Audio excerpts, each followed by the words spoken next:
Behind every single thing you want is one true motivation. You believe that when you get it, it will change the way you feel and experience the world for the better. You will be happy when you get it. You will be safe when you get it. You will be free when you get it. The getting of it will have proven you are good enough. But the question, as always, becomes, are you allowing yourself to move toward it, or are you resisting it? I think it's helpful to think of yourself as being divided into two parts. The physical you, the personality, the one that's been here experiencing everything since birth, and the one who has formed judgments, ideas, and beliefs. And then there's the spiritual you, the one that is or is connected to your higher self or God. Every time a new desire is born, both of these yous react. The spiritual you is ready to go, and you can feel that pull. It knows the way, and it wants to take you there. But the physical you has all those judgments, ideas, beliefs, and past experiences that are like a weight, slowing that process down. It comes up with reasons for why you need to wait, why it can't happen, why you're not good enough for it to happen, why you're too old or ugly or not something or another enough. You experience that as resistance, a feeling. If you imagine a magnet pulling you toward the desire, that feeling of resistance is like being tied up in ropes holding you in place or pulling you back towards your known life. You might interpret it as sadness or frustration, anger, depression. The spiritual aspect of you is already there. It's the part that knows the way. So the only real work is allowing yourself to move toward it, allowing those ropes that are nothing more than ideas to fall away. If you think of yourself as paddling on a river, I have Esther Hicks to thank for this visual, by the way. No amount of struggling against the current is going to get you anywhere. We've all experienced this. It's a truth. Existing in that resistance or trying to move anywhere while experiencing it leads nowhere, or one step forward, two steps back. The only way to get anywhere is to turn around and flow downstream, navigating the best you can. This is why we see the phenomenon of people giving up on something and then having it happen. Let's break apart that giving up phenomenon. It usually consists of a few important realizations that happen naturally, often. There's more to life than this desire manifesting. I'll be okay without this manifestation. Struggling to get this manifestation has been so distasteful that it's made it seem less shiny and amazing to me. This is the lowering of importance happening naturally. Basically, all the concepts of letting go of resistance. It's nice that your mind has this built-in mechanism of forcing you to these conclusions if you're struggling too hard, but you don't have to go through all that if you can understand the mechanism from the get-go, if you know you need to reach these conclusions anyway. You can realize right now that you're okay, that there's more to life, that you're building this manifestation up too much. Bam. That part of the resistance is gone. And recognizing everything you want is downstream, not upstream, will take you a long way towards halting those resistant emotions, frustration, anxiety, self-judgment, in their tracks as they crop up. You can tell yourself, my thoughts about this manifestation are causing the emotion I'm feeling right now. I don't understand quite how, but I know that feeling this emotion means I'm heading in the wrong direction. I don't understand quite how, but the thoughts I was just having about not feeling good enough and that I'll never get it must be wrong, because my higher self is pulling me toward this manifestation. If I relax and let these thoughts and feelings pass, I'll be moving downstream again. Nothing I want is upstream. Everything I want is downstream. In this way, you can see your emotions are just information about where you are in relation to what you want. All your surface thoughts, your intellectual argument for why something can't be, are static, noise. Quiet them down and remind yourself that the downstream feeling is where you want to be. When you are feeling downstream, peace or any of the emotions you'd classify as better than neutral, you're in the right place. When you are feeling upstream, frustrated and upset, don't suppress those feelings or avoid them. Just let them come up and see them for what they are. They aren't beyond you. They're a machine spitting out information. They come from thoughts and beliefs. This is all about learning a new way to handle yourself. And the most important thing to understand is, for nearly everyone, this doesn't happen overnight. It's a practice. Again, I've got Esther to thank for articulating this one. It's something I've experienced my entire life, but without hearing her say it, I might have thought I was doing it wrong. The way up through that emotional scale is sometimes feeling just a better form of a bad feeling. Anger is a better thing to feel than depression. Determination to get revenge, for me, this was revenge in the form of a life well lived, is even higher than anger and has a lot of downstream elements. Emotions are complex and often a mix of upstream and downstream. I think this is why so many in the manifestation community argue against the idea that your feelings matter. All they are is indicators of where you're turning the kayak. Partially turning the kayak around is necessary to turn it 180 degrees and head downstream, right? If you can perform a perfect 180, great. But starting to move away or slowly moving away from paddling directly against the stream will still get you there. So here's the scale starting at the bottom. Let's say despair, I have no power. Revenge, at least I have some control. Anger, I won't stay stuck anymore. Frustration, there has to be a way forward. Hope, maybe things can get better. Belief, things are getting better. Knowing, I am in control of my life. Love and appreciation, I trust the flow.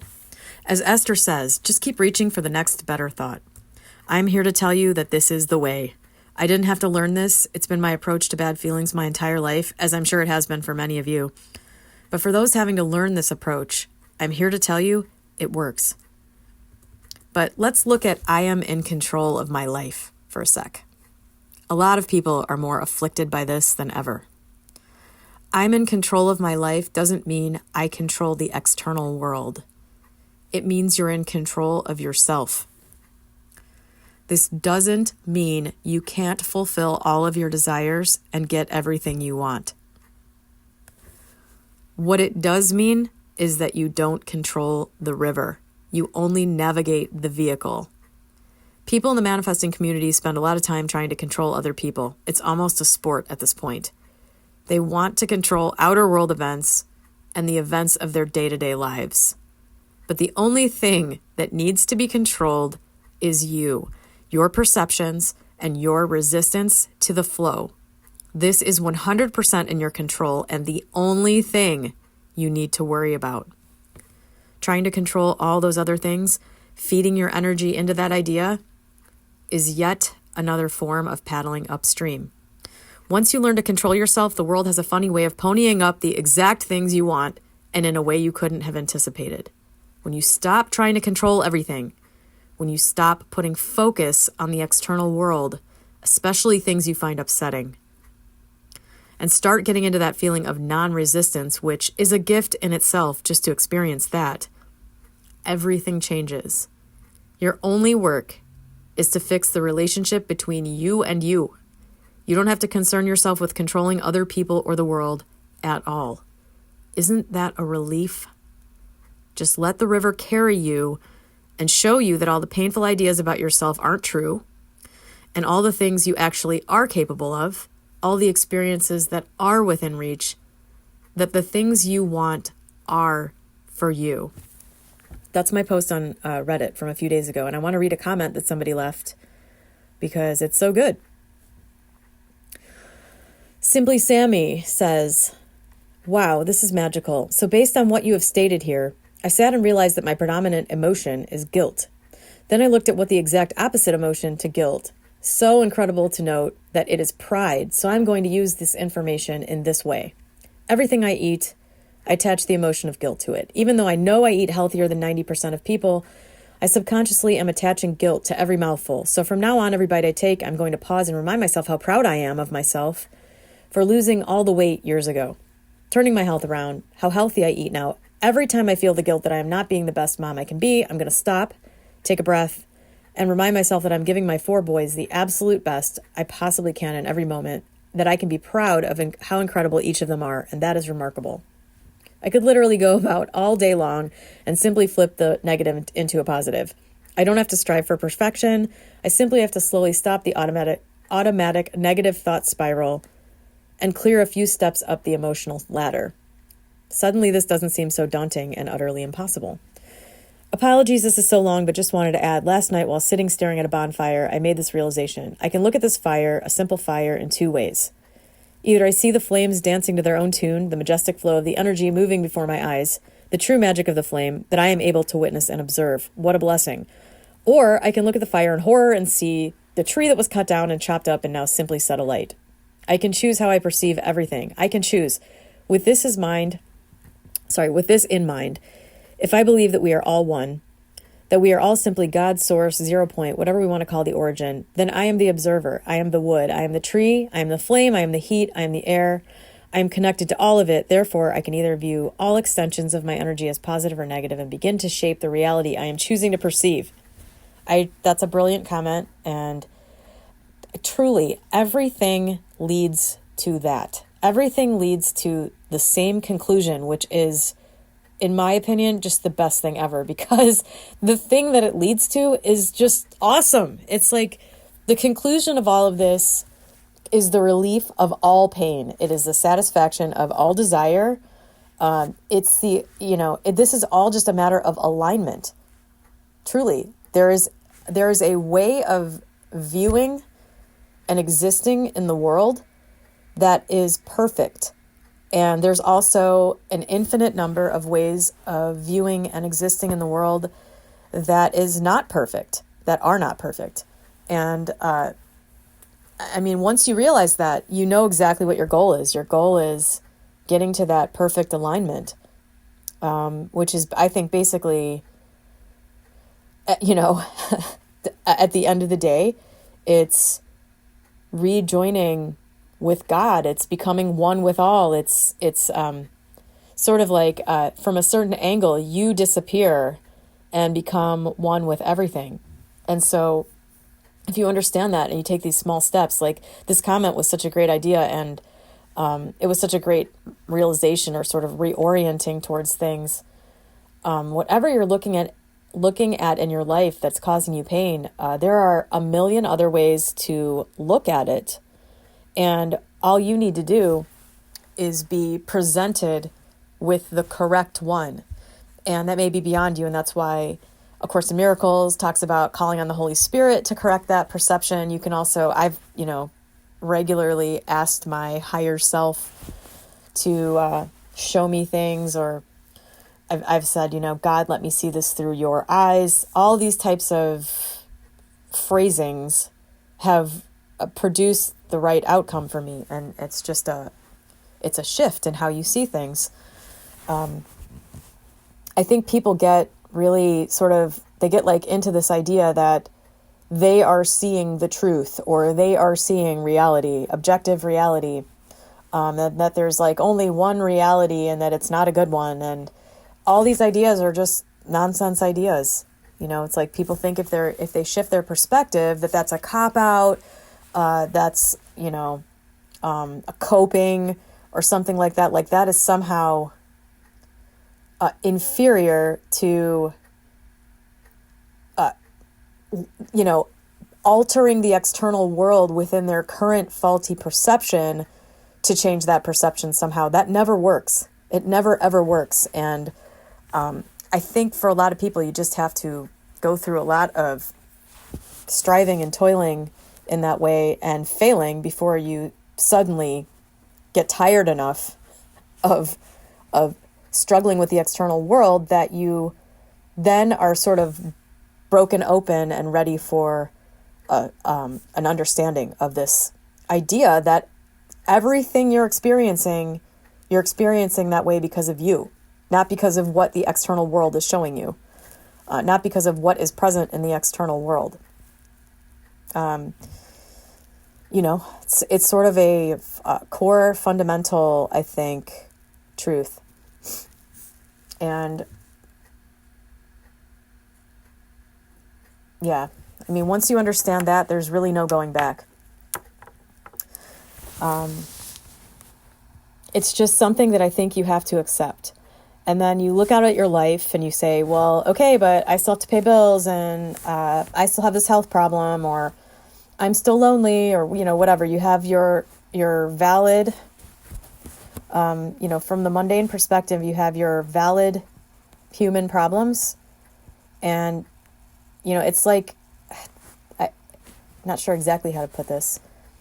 It's like when you understand this underlying truth and you can't put it together with, okay, but then like, what do I, how do I use this?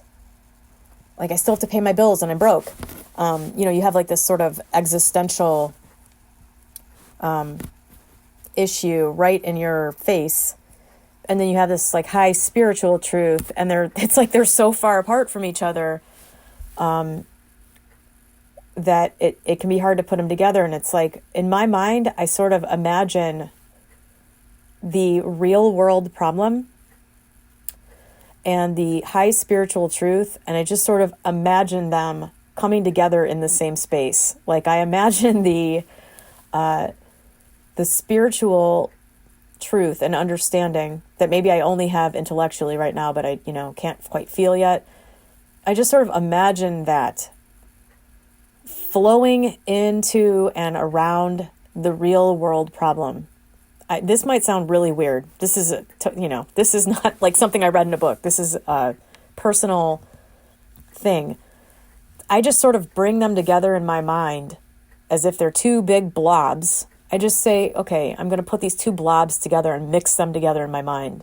So that now in my mind, I've got one giant blob. It's got my outer world problem and it's got my spiritual understanding. And that's it. That's all I'm going to have to do. Now I'm going to see. Now I'm going to, this problem that's in front of me, I'm going to get a different perspective on it. Like, I'm going to allow this blob to just sort of coalesce while I sleep tonight.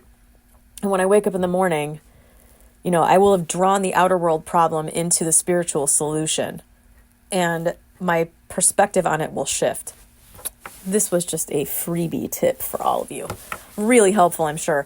But I mean, this is what I think about. This is like what I've done in the past with real world problems to sort of generate a solution from beyond me. Like, because that saying, you can't solve a problem from the same level of thinking that created it.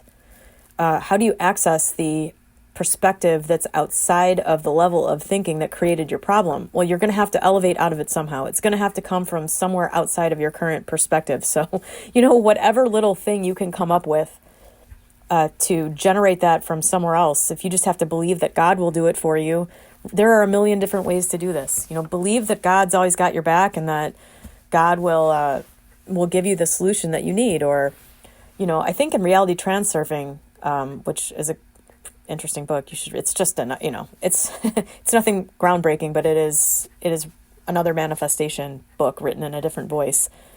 I think in that book he even says, like, create a guardian angel in your mind, create an imaginary friend, and imbue that imaginary friend with the ability to help you. And when you are stuck, call on this thing and say, look, I need you to help me. And I know you will, or something. It's like, it's all the same thing. These techniques are all the same. It's just, at its core, it's asking for help and believing that you will receive. Ask and you shall receive. That's really what it comes down to. And whatever way works for you, you'll just feel it. I mean, even people that aren't in touch with their feelings, aren't in touch with, how am I feeling right now? It's very, I think, easy to just sort of have been taught or trained yourself to ignore how you're feeling. Even people that have a tough time with this, I think there is still the sense that's available to everybody about whether what you're doing is right for you or not. And so when you come up with something that's going to work, whether it's calling on God or your higher self, or even just saying something like, I know that I'm not seeing the solution to this right now, but I'm going to see it. The solution is going to come to me. This problem will be resolved. And I don't know how the solution is going to come to me, but I know it will. It's all the same vibe. Whatever works for you that gives you that feeling in the sort of pit of your stomach of unclenching. That is what to do. I mean, I'm not, anything else. It's so simple. Anything else is just sort of auxiliary or superfluous or something. This is the main way to get answers and to get out of your own way. So, I hope you enjoyed this post of mine on Reddit. I will link to the post below so that you can read it if you want. And thank you to Simply Sammy for the comment and the perspective, which I think is just an absolutely great way to do it. Basically what Simply Sammy said, what she said. Okay, mom, yes, she. What she said is, when she's approaching a problem and she feels an emotion about it, flip it on its head. So, I'm feeling guilty about this. I'm going to see all the reasons I should be proud of this. That is such a fantastic and effective thing to do. I mean, it's flipping your perspective on its head. It's flipping it 180 degrees. It's turning from upstream to downstream. So anyway, I hope you enjoyed this. Have a great day.